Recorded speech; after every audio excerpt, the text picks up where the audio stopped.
Tuhan. Kita mau beribadah bersama-sama. Dan hari ini adalah hari ke-10, hari pencurahan Roh Kudus, di mana kita menanti-nantikan memperingati Roh Kudus dicurahkan dari surga, dan kita percaya bahwa Roh Kudus akan memberikan kita kekuatan. Roh Kudus akan memberikan kita penghiburan di mana kita menghadapi masa-masa pandemi saat ini. Saya percaya bahwa iman Bapak Ibu tidak akan berubah walaupun kita masih tetap di rumah beribadah. Puji nama Tuhan. Kita mau datang kepada Tuhan. Biarlah kita mempersiapkan hati kita. Walaupun kita di rumah kita masing-masing, tapi kita masih mau terus datang pada Tuhan dengan bersungguh-sungguh bersama dengan keluarga kita.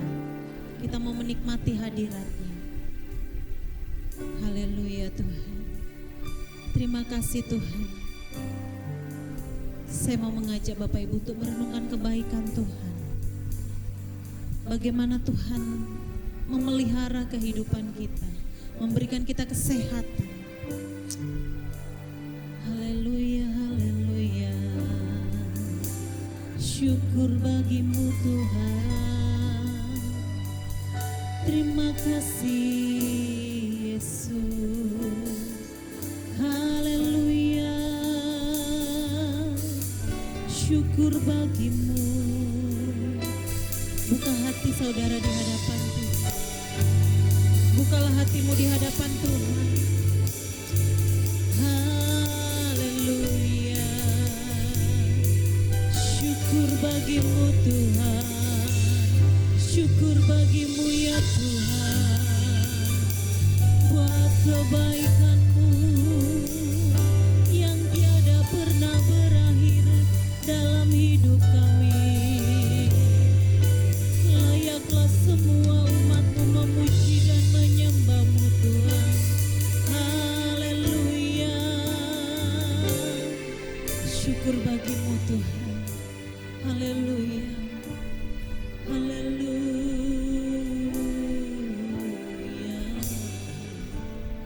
Amin Tuhan.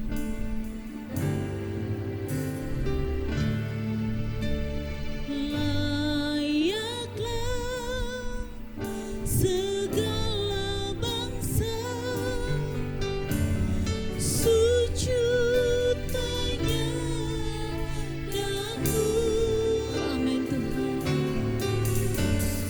Sebab Kau Allah yang kudus, layak disembah.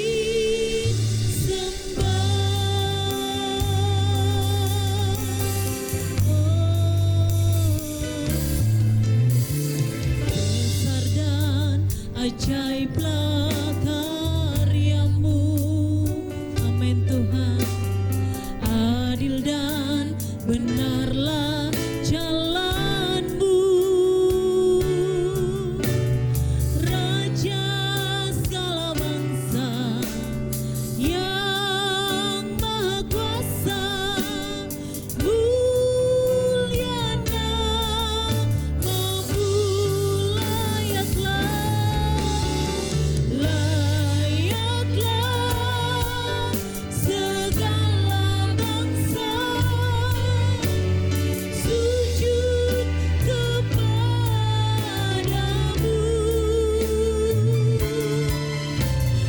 Sebab Kau Allah yang kudus, layak disembah. Kami mau mengagungkan Engkau Tuhan. Haleluya. Dan ajaiblah karya-Mu, adil dan benarlah, benarlah jalan-Mu. Raja segala bangsa yang maha kuasa, mulia nama-Mu.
kepadamu Tuhan. Kami mau terus menyembah-Mu Tuhan dalam hidup kami. Haleluya, Yesus.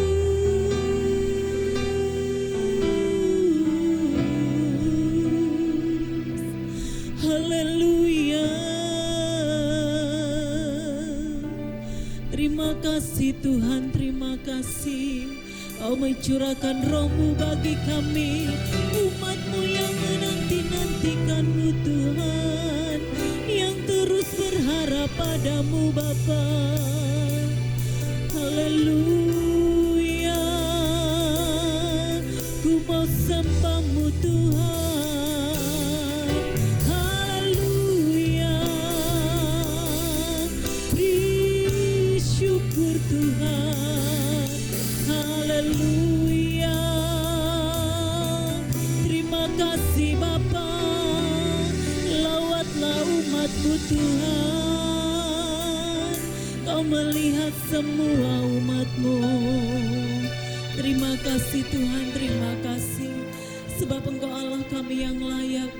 Engkau Allah kami yang layak terima pujian kami Tuhan.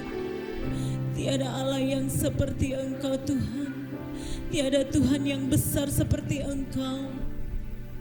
Sebab Engkau Allah yang sudah naik ke surga Tuhan, dan mencurahkan roh kudus-Mu bagi kami umat-Mu, memberikan penghiburan. Haleluya Tuhan. Dan kami mau Tuhan, seluruh umat-Mu dipenuhi dengan kuasa-Mu, dengan kuasa Roh Kudus-Mu Tuhan.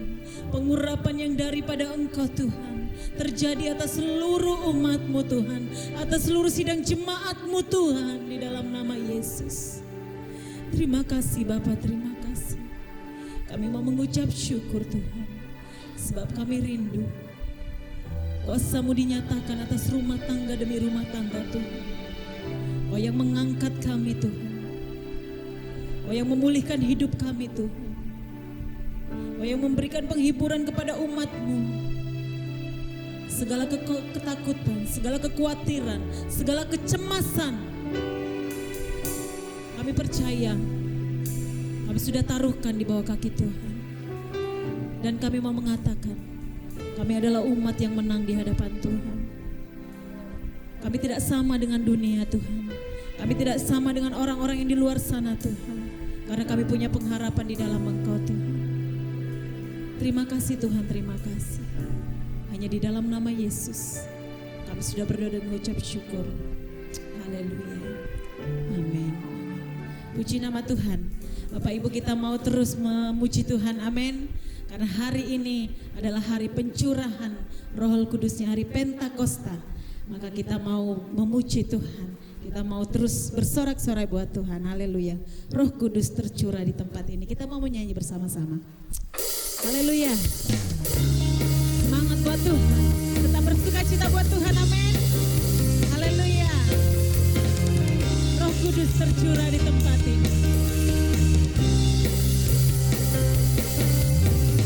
Roh Kudus tercurah di tempat ini.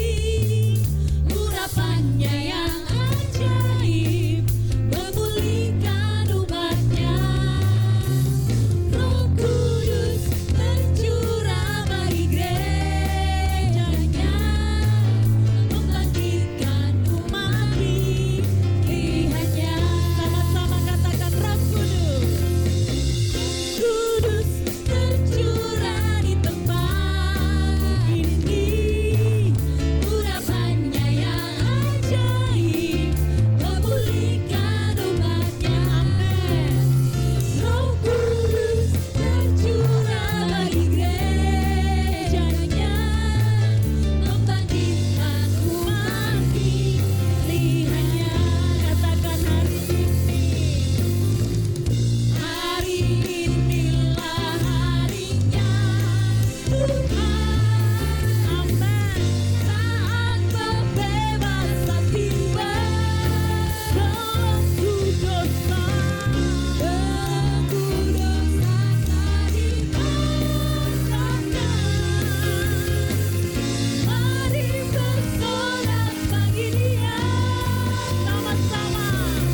bersukacita. Amin. Haleluya. Saatnya kita mau rindu lebih lagi untuk kita diberkati dengan kebenaran firman-Nya yang senantiasa menguatkan kita, meneguhkan kita, bahkan selalu memberikan topangan demi topangan ketika kita lemah. Haleluya Yesus. Sebab bagimu tidak ada yang mustahil Tuhan. Sebab hanya firman-Mu Tuhan yang memberikan kelepasan bagi kami Bapa. Terima kasih Tuhan, terima kasih. Syukur bagimu Tuhan. Haleluya Yesus. Terima kasih Bapa. Ku yakin saat Kau berfirman, yes Lord, ku menang saat Kau bertindak. Hidupku hanya ditentukan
yang memulihkan hidup kami Tuhan. Haleluya. Terima kasih Tuhan, terima kasih. Kami aman Tuhan karena Engkau yang menjaga Tuhan. Kami kuat karena Engkau yang menopang Tuhan. Dan bagimu tidak ada yang mustahil. Hidup kami hanya ditentukan oleh perkataanmu Tuhan. Hidup kami ditentukan oleh firman-Mu Tuhan. Jagailah kami Tuhan, umat-Mu, untuk kami tetap teguh memegang janji firman-Mu Bapa. Terima kasih Tuhan Yesus, terima kasih. Dalam nama Yesus kami berdoa. Haleluya. Amin. Kita berdoa. Bapa di surga, terima kasih. Kami bersyukur sampai pada akhir bulan ini Tuhan, di bulan Mei dan juga minggu terakhir. Kami bersyukur penyertaan-Mu selalu ada bersama kami Tuhan. Dalam kesulitan, persoalan hidup, Engkau hadir bersama kami, menguatkan setiap kami yang hadir. Kami bersyukur biarlah firman ini boleh menjadi kekuatan, satu pengharapan, dan kami terus boleh bersama Tuhan di tengah-tengah kesulitan ini. Pimpin kami dengan Roh Kudus, mengurapi setiap kami. Dalam nama Yesus kami berdoa. Amin. Salam Bapak Ibu saudara sekalian, salam sejahtera untuk kita semua. Apa kabar? Semua baik ya? Ya, puji Tuhan. Sampai hari ini kita masih boleh ada di dalam perlindungan dan kasih kemurahan Tuhan. Mari kita buka Alkitab kita masing-masing. Kita buka di dalam Roma pasal yang ke-12 ayat yang ke-12. Kitab Roma pasal 12 ayat yang ke-12. Mari Bapak Ibu siapkan Alkitabnya, buka hati, pikiran, fokus kita kepada Tuhan, supaya Allah memberikan kekuatan kepada kita. Saya akan bacakan untuk kita semua. Roma 12 ayat yang ke-12. Bersukacitalah dalam pengharapan, sabarlah dalam kesesakan, dan bertekunlah dalam doa. Saudara sekalian, pada saat terjadi peristiwa komunis zaman Mao Tse-tung, ada banyak hamba Tuhan, banyak orang Kristen juga yang dianiaya, tangkap, dimasukkan ke dalam penjara oleh karena keimanan mereka kepada Tuhan. Satu ketika Richard Gumram ini adalah seorang penginjil pada zaman komunis, dan dia memberitakan Injil kepada seorang bapak, dan dia percaya menerima Yesus Kristus, dan dia ditangkap juga. Kemudian dimasukkan dalam sel bersama dengan pendeta Richard Gumram dengan bapak tersebut yang menerima keselamatan dari Yesus Kristus.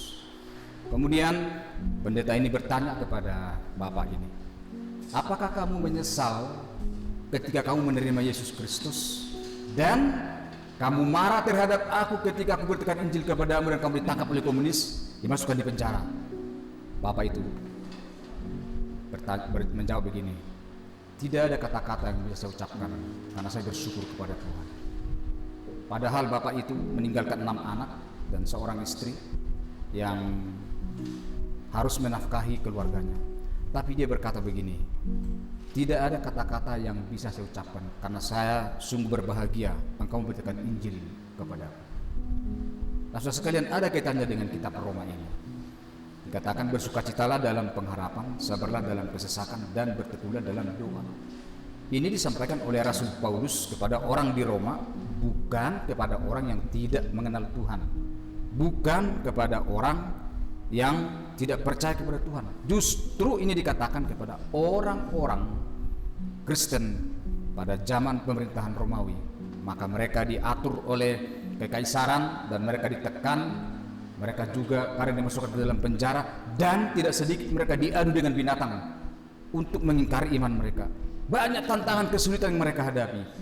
Itu harus terjadi sebab Paulus menulis surat ini kepada orang-orang di Roma. Dikatakan bersukacitalah dalam pengharapan, sabarlah dalam kesesakan, dan bertekunlah dalam doa.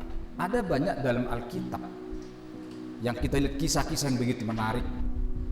Ada orang yang memang begitu dia percaya kepada Tuhan, dia mengalami persoalan yang berat. Contohnya Ayub. Ayub ini adalah orang yang boleh dikatakan seorang pria yang memiliki 6 sertifikat dari Allah. Terkenal baik, dia jujur, dia saleh, takut akan Tuhan. Itu dimiliki oleh Ayub. Tapi kemudian apa yang terjadi adalah pembicaraan antara setan dengan Allah, mengatakan, Ayub percaya kepadamu karena engkau menjaga hartanya, coba ambil hartanya. Kemudian Tuhan berkata kepada iblis, silakan, tapi ingat ya, nyawanya ada dalam kuasa saya. Lalu kemudian terjadilah sesuatu peristiwa yang berat yang dihadapi oleh Ayub. Hartanya habis, dombanya habis, anaknya habis, semuanya ludes. Bahkan istrinya meninggalkan dia, tinggal sendirian. Ya kalau dia sehat sendirian tidak jadi masalah, masih bisa kerja sendiri. Ditinggal istrinya gampang, dia bisa menikah lagi, ya kan?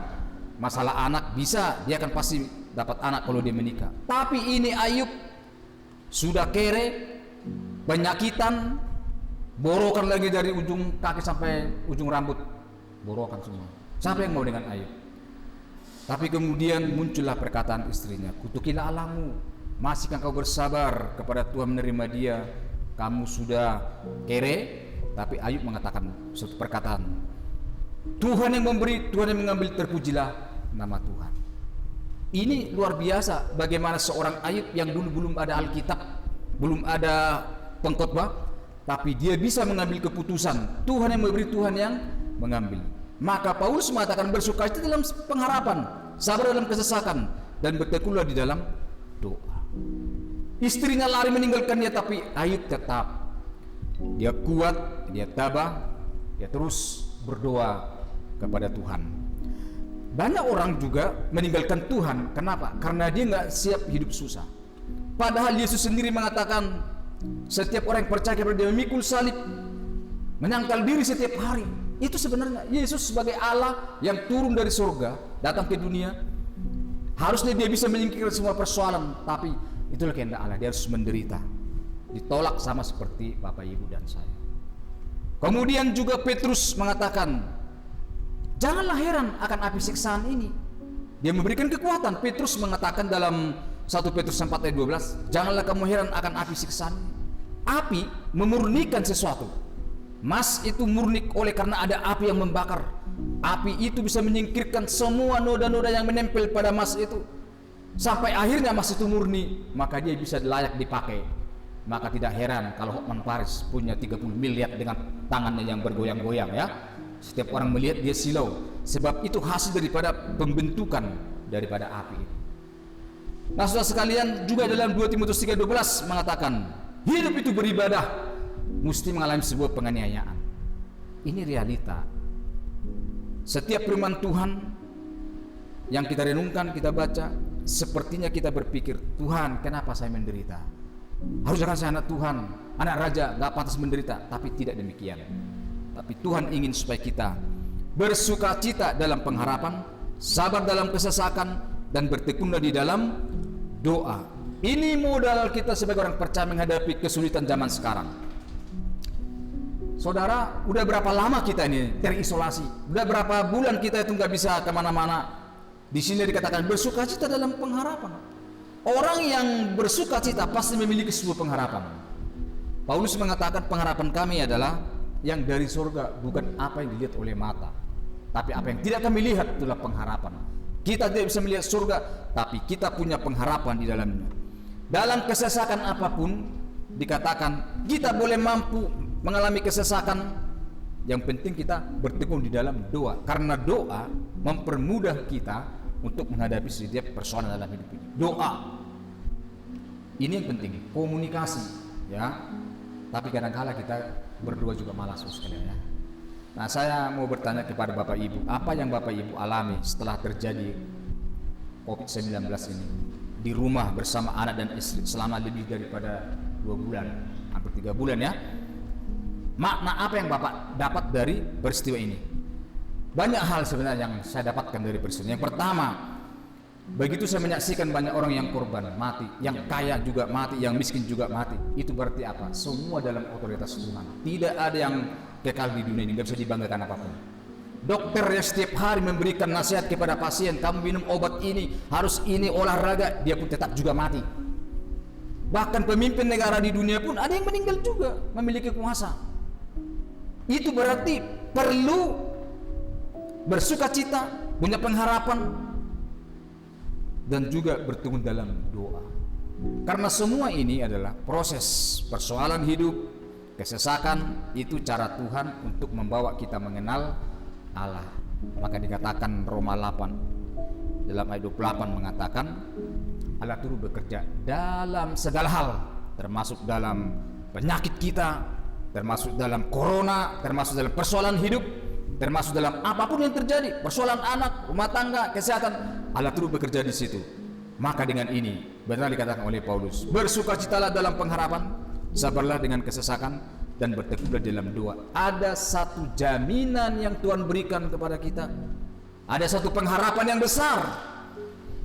Kalau kita sebagai anak Allah, kita pasti dididik oleh Bapak kita supaya kita boleh menjadi orang yang tahan pukul, tahan banting, bukan anak cengeng, tapi anak yang kuat, anak yang membanggakan orang tua, anak yang tegar dengan kesulitan, anak yang tahan banting, anak yang menjadi dewasa. Maka oleh sebab itu, kalau kita masuk dalam persoalan hidup, apapun yang terjadi, ingat kata Paulus, Roma 12 ayat 12, bersukacita dalam pengharapan, sabar dalam kesesakan, dan bertekunlah di dalam doa. Inilah pesan untuk minggu ini kepada kita semua, supaya kita boleh mampu menghadapi situasi dan keadaan zaman sekarang ini. Mari kita berdoa.